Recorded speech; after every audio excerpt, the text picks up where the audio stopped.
Hello everyone, welcome to another Let's Play. My name is Anna Mardon and this is a blank screen. Yes, for those of you who share my nostalgia for blank screen, today is going to be a treasure trove of... Okay, no, I couldn't even keep that going. Today we're going to try to play King's Quest V. And I say gonna try to play because...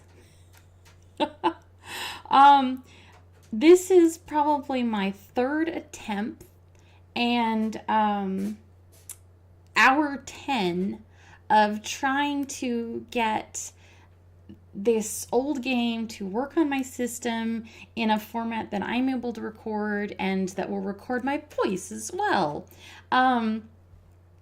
So yeah. So we're gonna try this one more time. I feel like I'm on the good place. Like I'm like, okay, attempt 865. But that's kind of where we are. We're gonna open this up and it's gonna be really loud for a few seconds. And if all goes well, I should be able to then bring the volume down so that I can actually play the game and talk and be heard at the same time. Wild, I know. So here we go.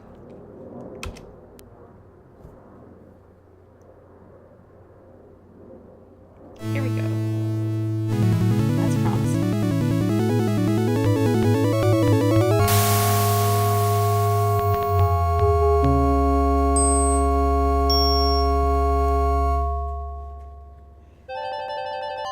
King's Quest V. Absence makes the heart go yonder. Have you previously played King's Quest V? Haha, we're gonna say no.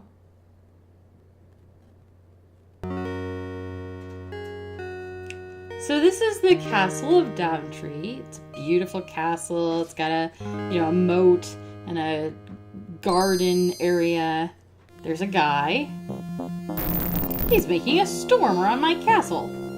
Tell him to stop.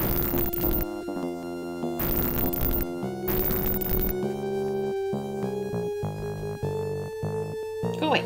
Shoot. Go home, Bob. You're drunk.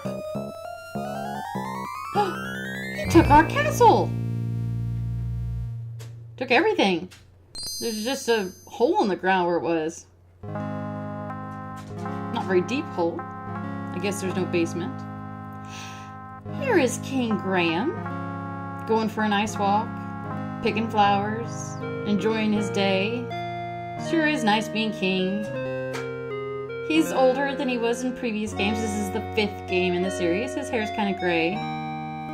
Prime of his life. Just ready to relax and go on walks and... Whoa! My castle! What has happened?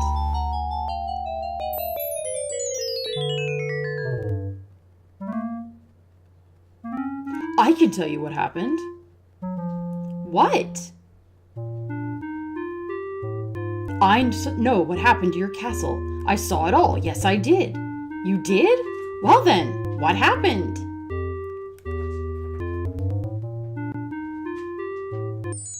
It was the powerful and evil wizard Mordak who did it. I just happened to be visiting with an old friend when I saw him materialize out of thin air.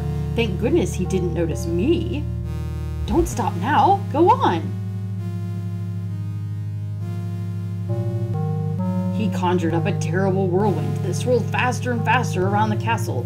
With another incantation, Mordak then caused the wind to draw the castle up into the sky and out of sight. Oh, it was something to see, all right. Why?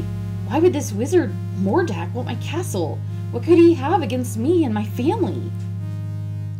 That I don't know. I only know that it was Mordak who took your castle and your family. Perhaps I can help you. My employer also happens to be a wizard, which is why I recognized Mordak. Unlike Mordak though, my employer is a very good wizard. His name is Crispin Offer, but we all call him Crispin for short. Whoa! Gravity works.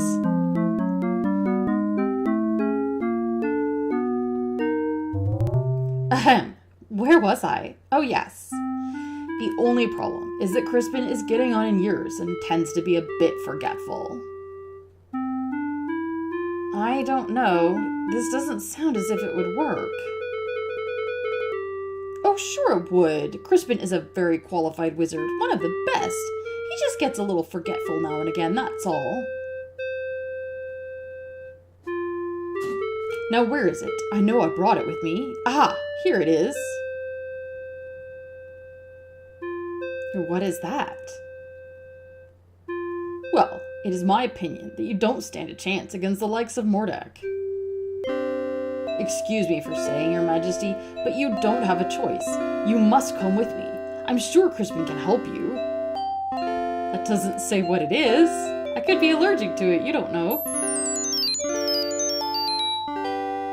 What is this stuff? Oh, just some old leftover fairy dust I've been carrying around. It'll help you to fly. You can follow me to the land of Serenia, where Crispin and I live. It's much too far to walk, you know. I think the fairy dust is still good.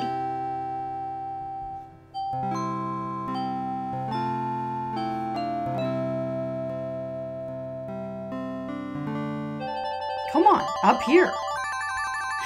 He can fly! He can fly! Follow me! So Graham and Crispin fly off into the sunset, or possibly sunrise. Not sure.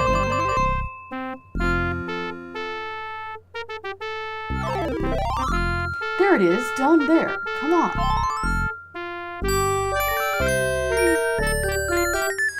Okay, here I come. Boom. And miraculously, we are unharmed. Looks like the fairy dust just wore off. Cedric, where have you been? I've been calling for you.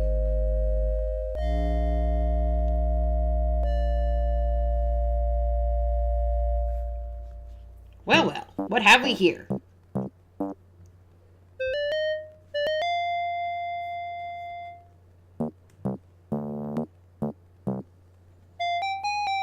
A bit clumsy, are you? Well, come on in the house and dry off. No sense sitting around like a wet dog.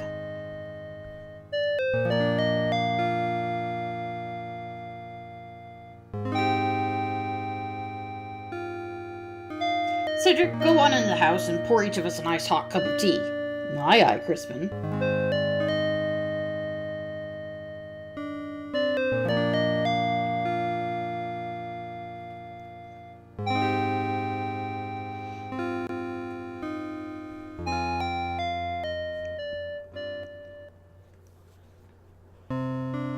The Society of Wizards has always taken a dim view of Mordak and his abuse of power.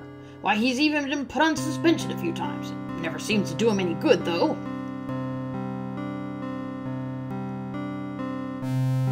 Crispin, why would Mordak want to take my family or castle? What did we ever do to him? You don't know, Grant. Maybe he just wants a castle.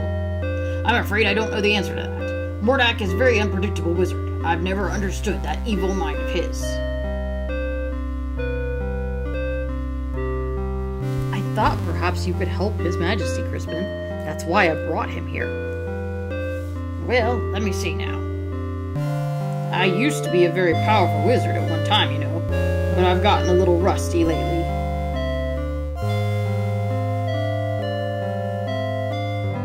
A little rusty?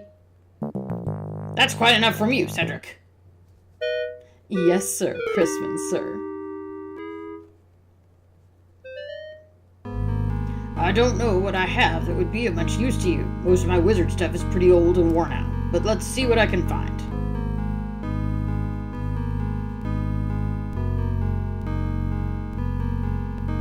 Just gonna walk over here. Ooh, be back! No, that won't do. That's all used up. This might work. Here, eat this. What is that? It's an old piece of magical white snake I had left over from last year. With it, you'll be able to communicate with the natural and animal world. You could find that quite helpful.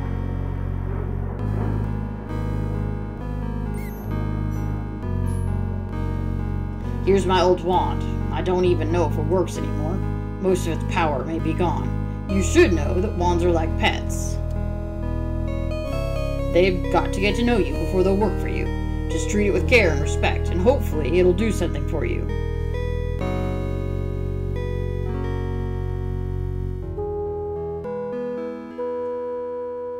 You'd better get going, my boy. No telling what that confounded Mordak could be up to. You go with him, Cedric. Show him the way. Me? Yes, you. Don't be such a coward. Now go on. You better get started. Thank you, sir. I appreciate all you've done for me.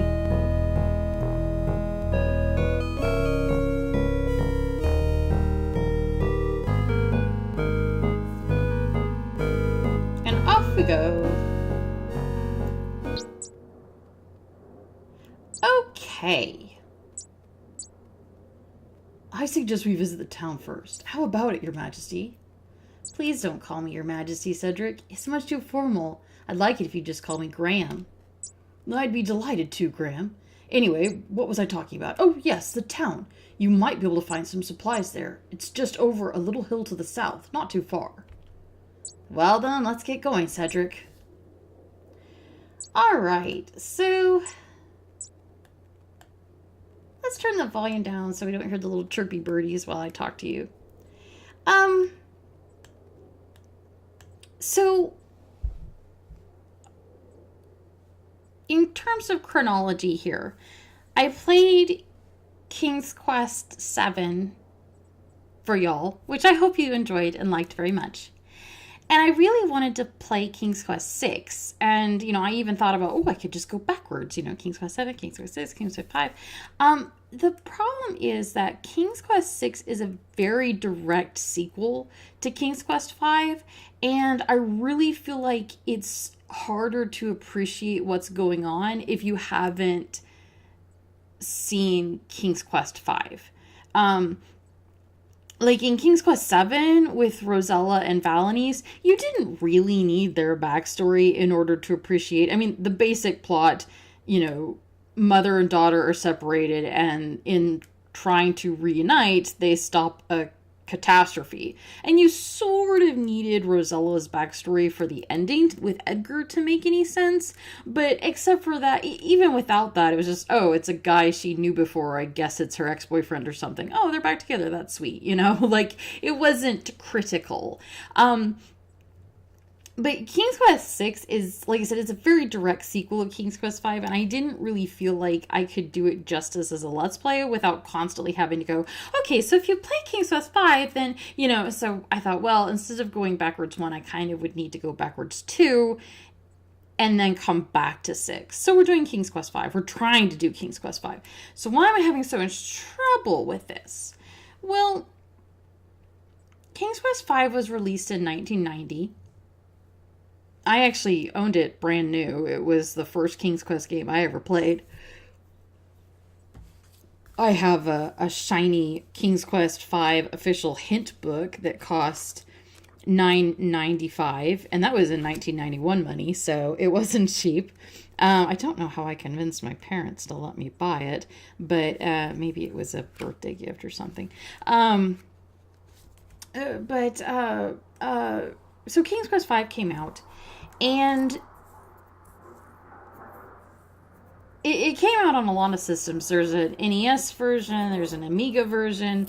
The version that we're looking at here is the VGA remake that still had text boxes. So they came out with an EGA version, and I would love to have a copy of that would play on my computer, but I don't know that anyone ever modded it to play on modern machines. So I couldn't do an EGA playthrough to show you that for this game. So they had an EGA version. with text boxes, and it was a very lovely game, very pretty.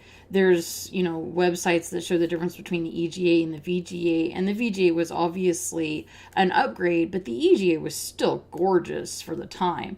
And you can tell what an amazing difference it was just between the 1990 EGA version, which was beautiful and the best that EGA could do, but it was still, the pixel graphics and everything. And then just 4 or 5 years later, you have Quest for Glory 7 come out with that clean animated style that not everybody loved. And I'm not even saying that King's Quest 7 aged well, but it was certainly a very different style, and it, in many ways, it was cleaner looking than having a million slightly different colored pixels to try to create a photographic quality. Instead, you just had this animated Disney-esque design kind of thing. It was a very different style of animation. That was why I think King's Quest VII was very shocking in some ways for the fan base. But I digress.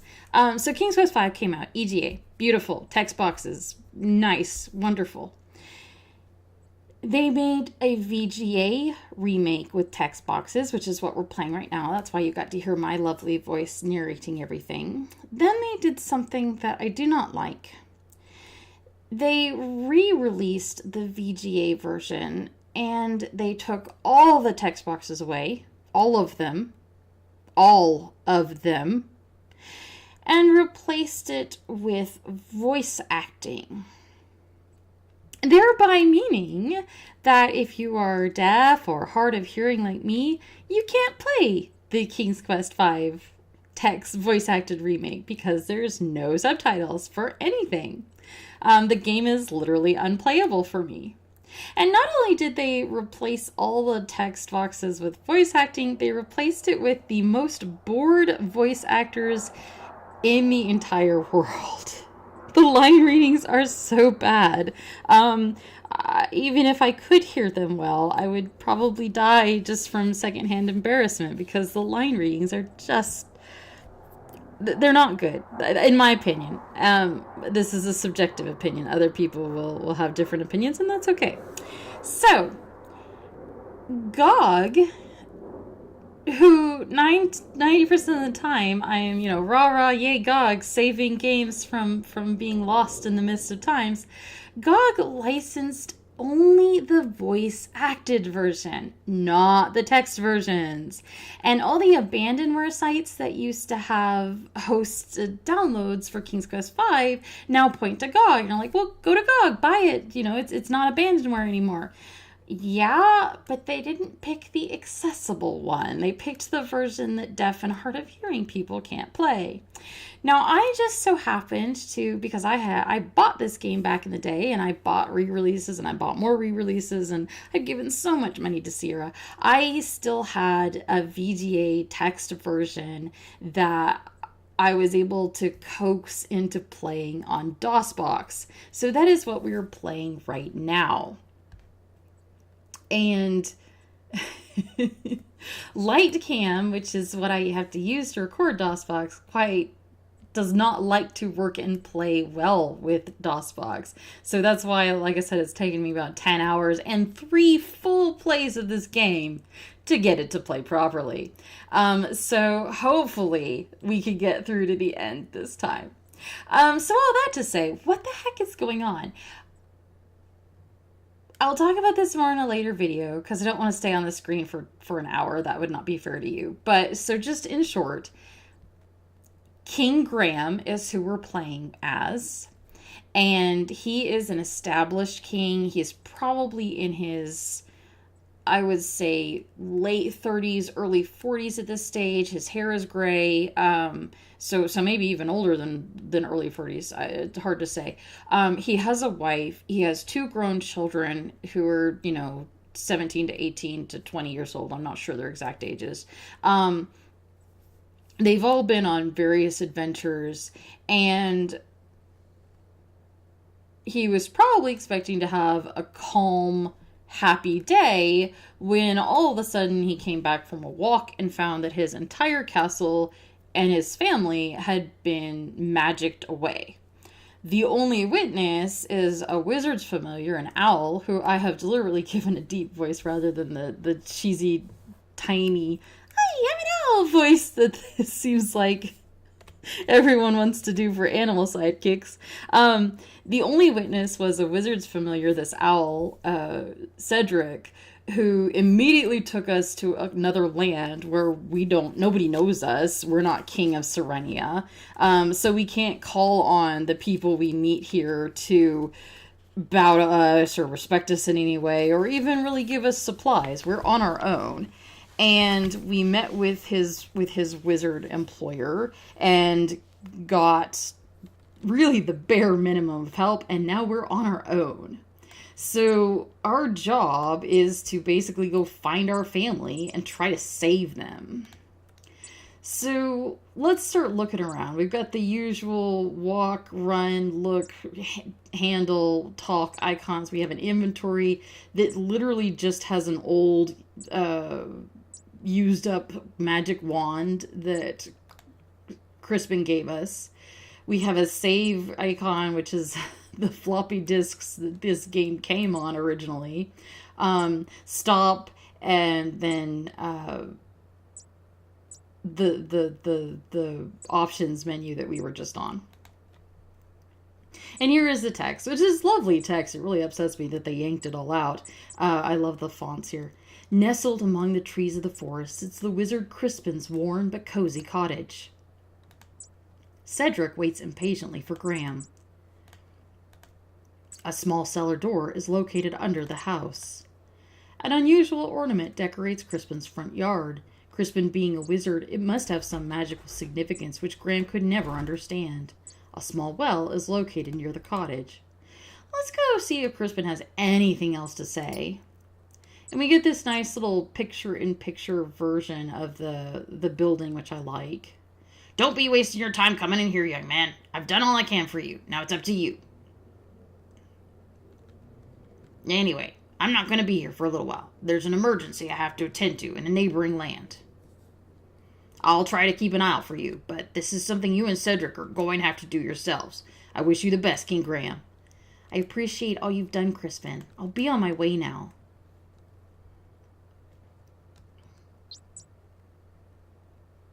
So, not much to help us. We don't even have a dime in our pocket. We have, if we do this, we will be on our own. So, there we go.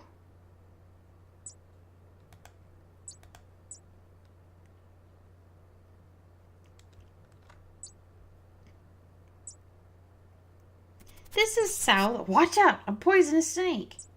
This is south of Crispin's house. Because I have an official hint book from 1991, I have all 8 maps required to play this game. The town and forest of Serenia, which is where we are right now, is a 3x4 grid of 12 squares that starts with Crispin's house in the upper left-hand corner. So this is the southern square. There's a snake, which we're now safely away from. The snake looks at Graham with cold eyes and doesn't answer. Maybe he's related to the snake we ate in Crispin's house. See how the path goes to the east up into the mountains? That's the route to Mordek's castle. A worn dirt path wanders through a thick wood, alive with the sound of many creatures.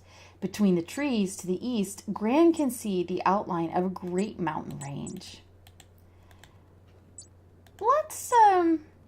Let's go back up to Crispin's house, because there was one other direction that we could go. And we could go to the west.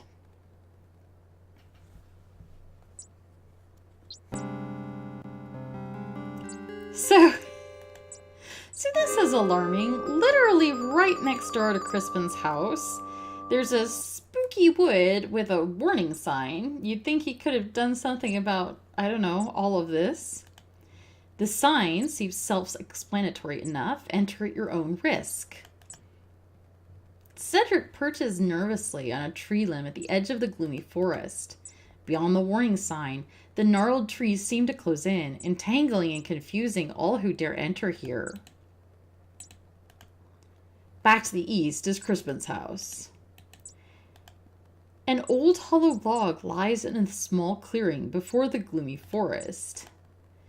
The wide dirt path... Oh, we've already done that one. Haven't we? No, I guess we haven't. The wide dirt path ends at a crude warning sign placed before an ominous-looking forest. Beyond the sign, the path narrows to nothing more than a root and snarled trail. The tree, the log, looks significant. You can tell a very real difference of artwork between this tree here, which is, just a drawing, and this tree, which is... I don't know how to describe it, but it's clearly very different. But if we try to click on it, the old log doesn't look interesting enough to bother with. Okay. So, we're going to save the game. It's kind of, you guys get to see all my save games from the first time we tried this. If we try to go into the forest...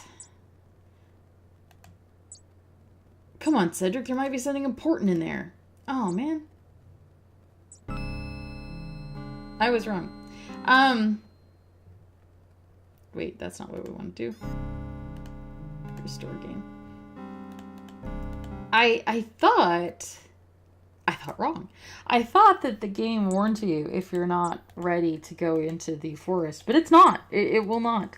So brand new game. You have nothing in your inventory. Literally right next door to Cedric's house, you could walk in here and have your game stuck forever, and it will never tell you that you just weren't prepared and you needed to come back with more inventory. This game is brutally hard in that regard. One might almost think they were trying to sell hint books because there are numerous places you can go where if you don't have the right inventory items, you just can't progress. You can't. You're stuck and you can't go back and you can't go forward. And you don't get any kind of notification of that, so you can just beat your head up against the wall until you finally give up and start a new game. There are multiple puzzles in this game that have more than one solution, but only one solution is right, and the other solutions seem right, but just mean that your game will continue until suddenly it can't anymore. So, hard game. Very hard game. In that regard. So what do we have here? This is to the west of the dark forest. To the north, Graham can see the gnarly edge of a deep dark forest. A beautiful weeping willow tree grows here beside a small pond created from her tears. In her branch-like arms, she clutches a beautiful harp, as a child would clutch a cherished toy. A lovely little pond surrounds the base of the beautiful weeping willow tree. What a sad song she plays. Let's try to cheer her up, Graham.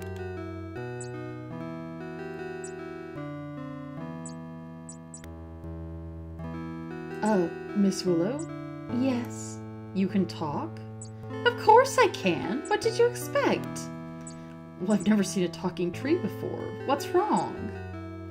Everything's wrong. Can't you tell? I'm not really a tree. I'm a princess. My fiancé and I were walking through this wood when a nasty old witch came along and was charmed by my prince. When he naturally refused her advances, she jealously banished him to a faraway land and turned me into a tree. Then she stole my heart. Stole your heart? Yes, she turned my heart to gold and took it away with her. The only way I can become human again is to have my heart brought back. Now all I have to cheer me up is my harp. It's quite magical, you know. It plays the sweetest music you've ever heard. Now please leave me alone in my sorrow. The text boxes are timed and will move on whether you want them to or not. So we will be fighting against that.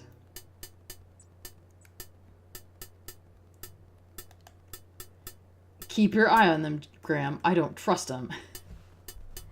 So, we're going to use the G-word slur that I've been trying so hard not to use in our Quest for Glory 4 game.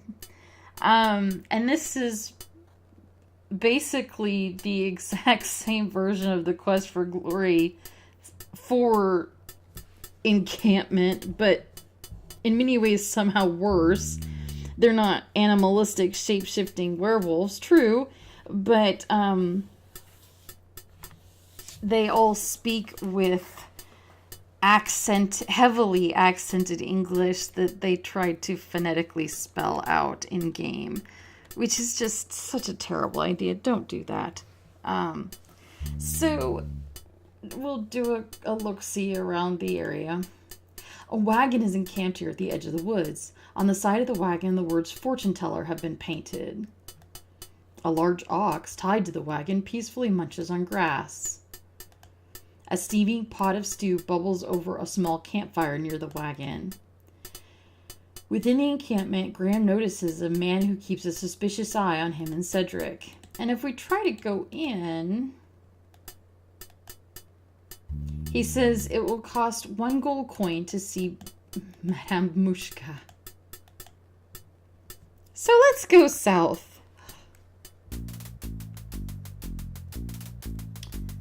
There is an anthill here. A colony of large ants parade up and down a huge anthill built amid some scrubby bushes. There's nothing to the west but endless desert. If we get too close to the anthill...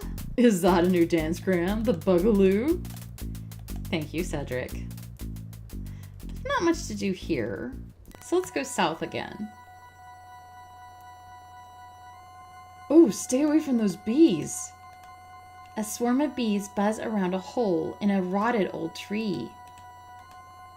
Cedric isn't listening to Graham at the moment. Graham notices a large stick lying on the ground near the old tree. Well, let's pick that up. Graham bends down and picks up the large stick from the ground.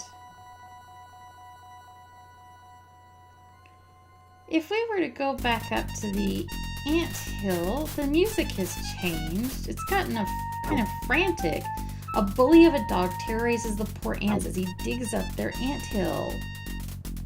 Well, let's give him something else to play with. Here, boy.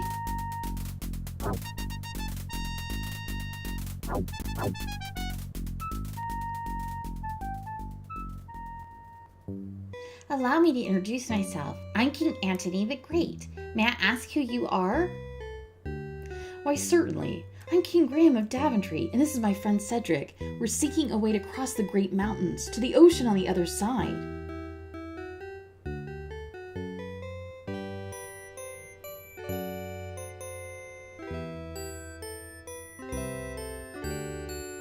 That is a very perilous undertaking. I wish you would reconsider. But if you shall not, in return for rescuing our home from that flea-bitten cur, I wish to offer you our help if perchance you may ever need it. Thank you very much, King Antony. Cedric and I appreciate your kind offer. We look forward to meeting you again. Well, that's nice. If we go... We're now in the middle row of 3 for this area. If we go east... There's a little house here. We're south of the willow tree. In the distance to the north, Graham can see the lovely willow tree surrounded by a small pond. Cedric eyes Graham impatiently from the gnome's roof. Utilizing fallen logs, a gnome has built himself a little forest home. Sitting on a stool in front of his house, a young gnome happily plays with an exquisite marionette. An old grandfather gnome sits contentedly on an old stump and smokes a large pipe. He watches his grandson at play. Excuse me, sir. What are you doing here? Don't you know this is private property? Oh, I'm terribly sorry to bother you. I was just noticing your son's marionette. It's very interesting. Where did you get it? It's grandson, not son, and I made it for him. What do you care? I just wanted to comment on its artistry. It's very well done. I don't suppose it could be bought? If it could, the price would be very steep. I reckon you couldn't afford it. Now leave me and my grandson be. Graham attempts to speak to the young gnome, but the boy seems very shy and doesn't answer. And Cedric isn't listening. He rarely does. So if we were to go south, so that we're east of the bees... Oh, there's a building here. Just off a rutted dirt road, a country inn overlooks the picturesque rushing river. The Swarthy Hog Inn. Cedric perches upon the Swarthy Hog Inn sign. Back down the road to the east, you'll run into the bakehouse. An old, uninteresting barn is located behind the country inn, and a large haystack dominates the area in front of the barn. Well, you can't pass a haystack and not look in it, but there's probably nothing there. Graham watches with surprise as a contingent of ants marches into the haystack and begins to swarm through it.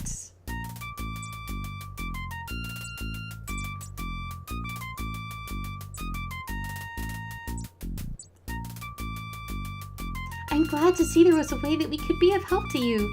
Look, we found a golden needle in the haystack. I'd like to present it to you. Perhaps you can find a use for it. Thank you, King Anthony. I'm honored. Good luck in your travels, King Graham, and be careful. Well, that was very nice. So we have a needle from a haystack, a gold needle. That's got to be worth something.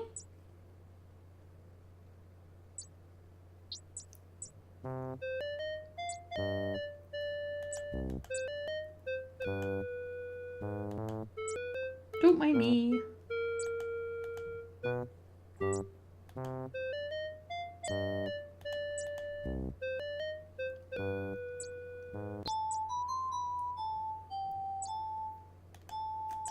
Well, this is interesting. We've got a nice forest path. Graham feels the eyes of many creatures upon him as he follows the meandering path through the thick wood. What a beautiful bluebird. It could almost make Graham happy again if it wasn't for his family. In a nearby tree trunk, an old wound has created a perfect bird bath. Cedric waits for Graham in a nearby tree, and over here, upon a fallen log, sits a dashing young prince who looks very sad and confused. Let's say hello to the young prince, Graham. He looks like he could use a cheering up. I guess we know he's a prince from his colors. Sumptuary laws. Very important. Excuse me, young man. Sorry to bother you, but I couldn't help but notice you sitting there on that log. I was wondering if there was anything wrong. Why, yes, as a matter of fact, there is. I've been searching everywhere for my fiancée. She's a beautiful princess with golden tresses, fetching blue eyes, and smooth, creamy skin. Have you seen her? I haven't seen anyone like that. No one has seen her. I think that old witch who lives in the dark forest had something to do with her disappearance. I'll keep an eye out for her. If I see her, I'll let her know you're looking for her. I would appreciate that. I guess I'd better get back to looking for her. I'm not going to find her just sitting around here. Thanks for your concern. We did meet that willow tree, and you'd think that would be relevant to mention, but I guess we don't know it's the same princess. This place is probably lousy with princesses.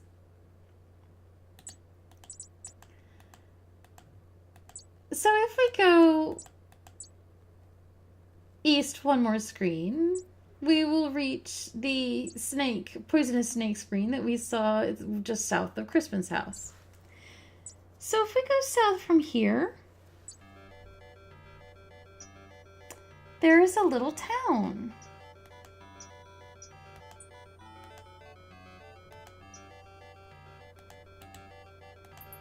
The quaint little town of Serenia nestles at the base of a great snow-capped mountain range which rises sharply to the east.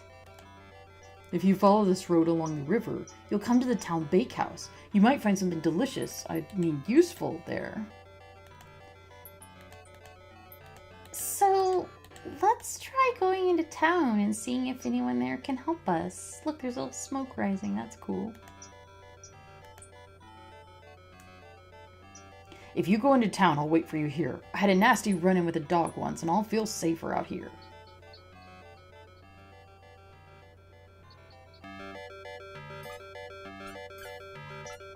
Well, this is a pretty little town. Quaint houses and cute shops line the town's main cobblestone street. Graham notices an old wooden barrel on the street. Blocking an alleyway, a frustrated man fixes a broken wheel on his wagon. Let's check the barrel first. Inside the barrel, Graham sees an old fish. Well, if there's one thing that adventure games have taught me, it's that you should always keep a fish in your inventory. Graham leans into the barrel and removes the smelly old fish. Let's see if this guy needs any help. How goes it with you, good fellow? Not well, I'm afraid. This old wagon's always giving me trouble. Can I help you in any way? Thank you kindly, but I think I can handle it. All right then, good luck. Thanks, with this wagon, I'm gonna need it. So we've got, it's this tailor. A prosperous looking tailor shop occupies the town's main corner. A cute toy shop fronts the town's cobblestone street. And over here there's a shoe shop. Nearly hidden at the end of the street sits a small shoe shop. A tailor, huh?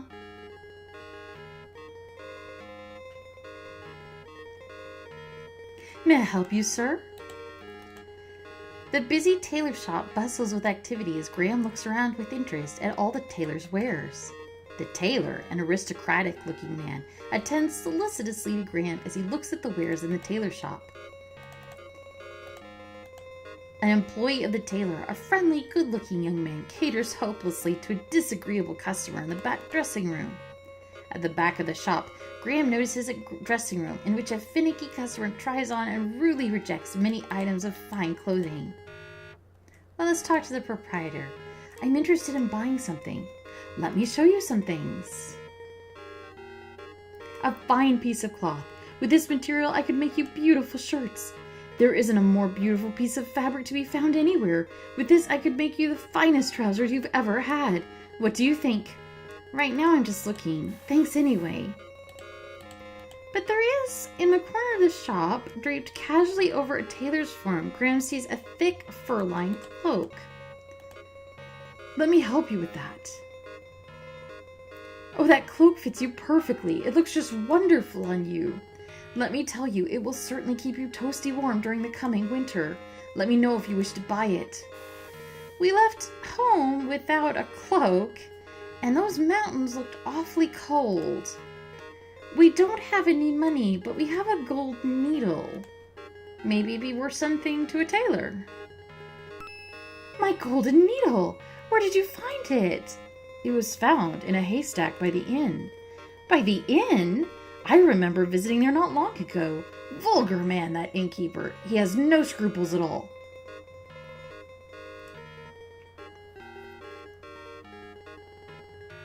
I'm glad to see you've got your golden needle back. I wonder, could you possibly see fit to give me that wonderful cloak in exchange for it? The cloak?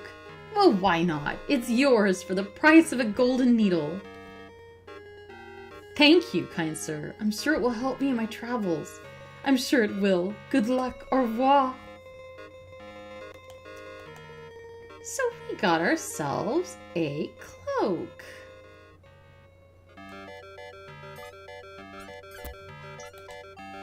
The man who was fixing the wagon is gone, but there's a shiny silver coin lying forgotten on the street near the broken wagon.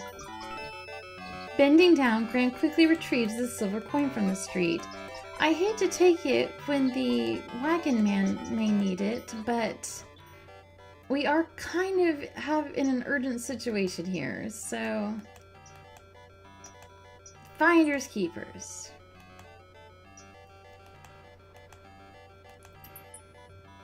Cedric said we should visit this bakehouse. So let's do that now. With a fine view of the rushing river, the bakehouse sits a bit out of town along an old rutted road. Baker Brothers Bakehouse. A huge pile of logs fuel the bakehouse ovens. Cedric keeps an eye on Graham near the town bakehouse. See the road there? Back to the east is the town.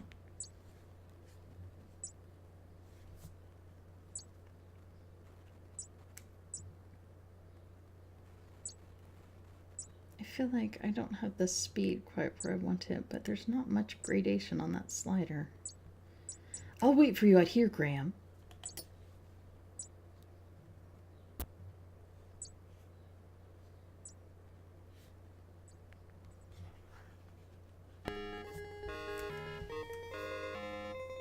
And how is your poor dear mother doing, William?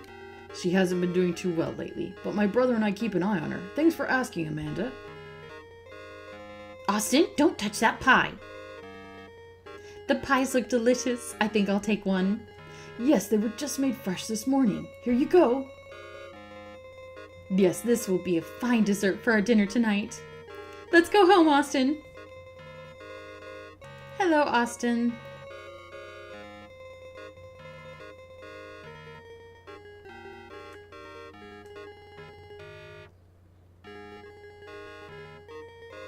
Here's the last of the pies.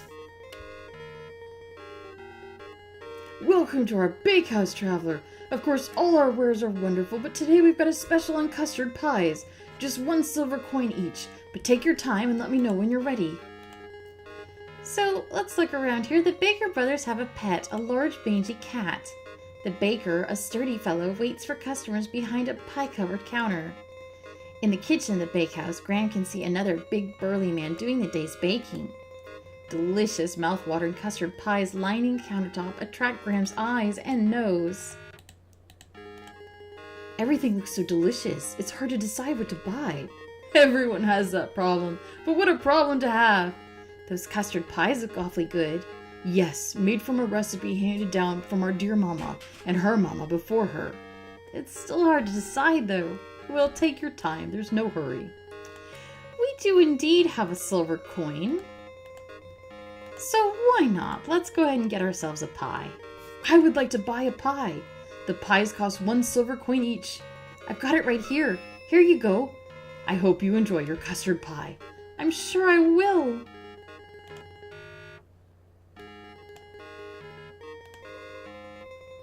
There we go. That's a little bit faster.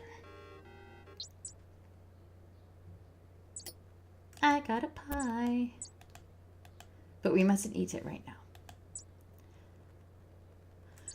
I don't want to stay at the inn because the tailor said that the innkeeper was a scrupulous, vulgar fellow.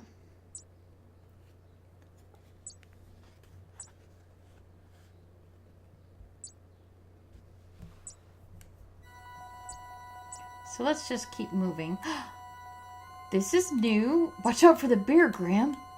A large bear seems to be mighty interested in the honey inside the old tree. Well, that's not fair to the bees. They worked hard to make that honey, so let's offer him a dead fish. The fish isn't going anywhere. There you go. Goodbye. I am Queen Beatrice, kind sir. I wish to thank you ever so much for saving our hive from the claws of that horrible bear. In return, I offer you a luscious honeycomb from our hive. Please feel free to retrieve one. I promise my bees won't harm you. It may come in handy on your travels. Well, sure, I would like. Graham reaches a hand into the beehive and retrieves a very sticky chunk of honeycomb. Wrapping it in a protective piece of cloth, he then pockets it. So, we have seen all 12 areas of Serenia. We haven't done everything that there is to do in them, obviously, but we've seen them. The next step of our game is to go west into the endless desert that borders Serenia. So the far left-hand column of 3 of the Serenia map, the gypsy camp, I'm reading off, it got me to say it, gosh dang it, I read it off the picture. The camp, I'm not going to use that slur, I'm so sorry. The camp, the anthill, and the bee tree, the 3 far row of the Serenia grid borders desert that eventually goes on and on and on, and you die if you stay out there too long.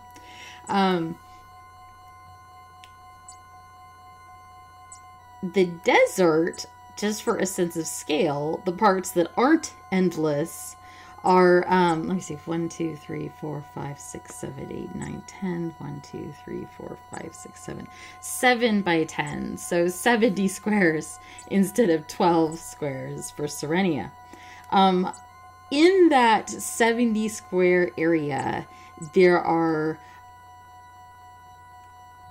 oases scattered here and there, which we will have to stop at from as we bounce around the desert in order to not die of thirst. So we're coming up on just shy of the hour mark. I'm going to cut this video here, and when I come back, we will tackle the desert. So once again, this has been King's Quest V. My name is Anna Mardal, and I will see you in the next video. Thank you. Bye-bye.